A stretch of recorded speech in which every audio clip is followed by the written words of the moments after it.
really what made Camilo's story so amazing is he was willing to step forward so early before anyone else was thinking about it and say, no, I refuse to go back. It makes me think of a quote from Tim O'Brien's book, The Things They Carry, where he talks about his own decision to go to Vietnam, and he said, I was a coward. I went to Vietnam. And in my own opinion, I look at my own story and said, I was a coward. I went to Iraq. I was opposed to the war, and I still went. But I look at somebody like Camilo, and he went there, was supposed to go back, and he stood up. He stood a proud stance, a courageous stance, and said, no, I refuse to go, before anyone was willing to make that commitment and put themselves on the line like that, which is just such an incredible position to take. Hopefully tonight he'll share some of that courage that he showed in refusing to go to Iraq and standing up to our country policies. And with that said, I'd like to introduce my very good friend, Camilo Mejia.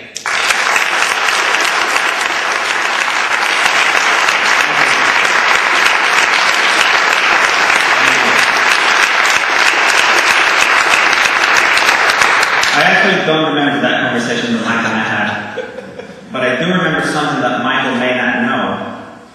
And when I was in jail at Fort Sill, Oklahoma, Dan Ellsberg of the Pentagon Papers came to testify during my conscience objective hearing.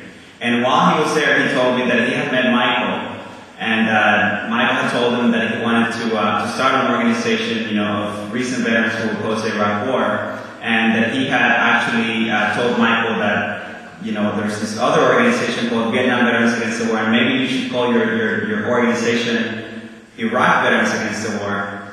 And that's how the conversation first took place, at least according to Daniel Ellsberg. I'm not sure. And then he asked me if I wanted to be there for the founding, and I told him, look, I'm here for about a year, and this was like just a month after I got to jail.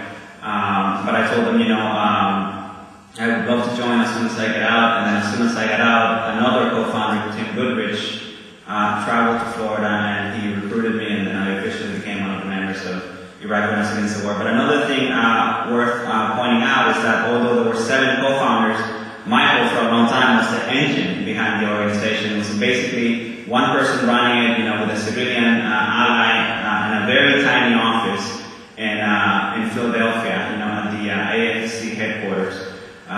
So lots of respect for Michael. Thanks. We've grown from those 7 people to over 1,500. We have 50 chapters all over the United States, in Germany. We have people in Iraq. We have people in Canada. We have people in Afghanistan right now. We have 2 GI coffee houses. We've grown enormously, and it all started with this person sitting here. So thank you so much, Michael.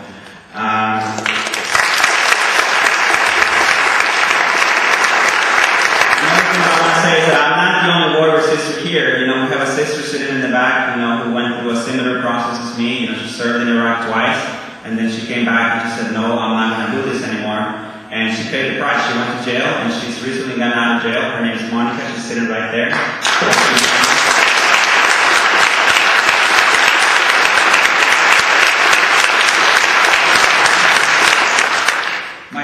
Both of my parents were Sandinista revolutionaries. My dad is a musician, he is a musician, and my mother, she did a lot of logistical work for the revolution.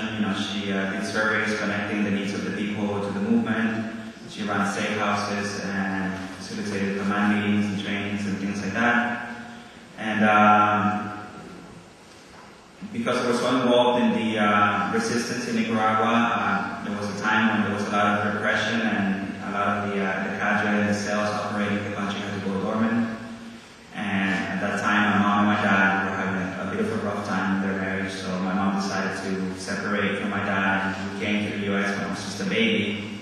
We stayed here for some time, about a year. We lived in Harlem, New York, and from there we went to Costa Rica, which is my mom's native country.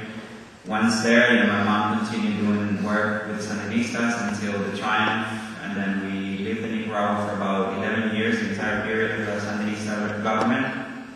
During that time, we kept coming to the U.S., we lived in Cuba for a while, but for the most part, we stayed in Nicaragua. When the Sandinistas lost the election, we went back to Costa Rica. 2 years, and then from there we came here and graduated high school here.